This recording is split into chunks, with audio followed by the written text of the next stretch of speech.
సూర్యాపేట జిల్లా కోదాడ పట్టణంలో అంగన్వాడీ టీచర్పై చర్యలు తీసుకోవాలంటూ కారు మంచి గోపి అనే ఓ వ్యక్తి సిడిపిఓ కార్యాలయంలో ఫిర్యాదు చేశారు.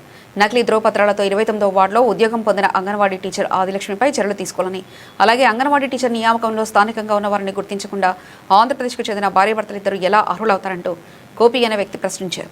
అంతేకాకుండా తమ కుటుంబ సభ్యుల అనుమతి లేకుండా కారు మంచి అనే ఇంటి పేరు పెట్టుకుని స్థానికంగా ఉద్యోగం పొందారని, వెంటనే ఆదిలక్ష్మిపై చర్యలు తీసుకోవాలని కారు మంచి గోపి మీడియాను ఆశ్రయించారు. కోదాడ సిటిఓ ఆఫీస్ దగ్గరికి వచ్చి కంప్లైంట్ ఇవ్వడం జరిగింది. 29వ వార్డు అంగన్వాడీ టీచరు దొంగ ప్రూఫ్స్ పుట్టించేసి గత 8 సంవత్సరాల మీదుగా గవర్నమెంట్ కొలువు చేస్తుంది. ఈ ప్రూఫ్స్ గురించి మాకు తెలియడంతో మేము వచ్చి టీవీ సార్కి కంప్లైంట్ ఇవ్వడం జరిగింది. ఆ ప్రూఫ్స్ వాళ్ళు పూర్తిగా ఇక్కడ వాళ్ళు కాదని ఇంటి పేరు మార్పిచ్చేసి దొంగ ప్రూఫ్స్ పుట్టించేసి జాబ్ చేస్తుందని నాకు తెలియడం నేను వచ్చి కంప్లైంట్ ఇవ్వడం జరిగింది.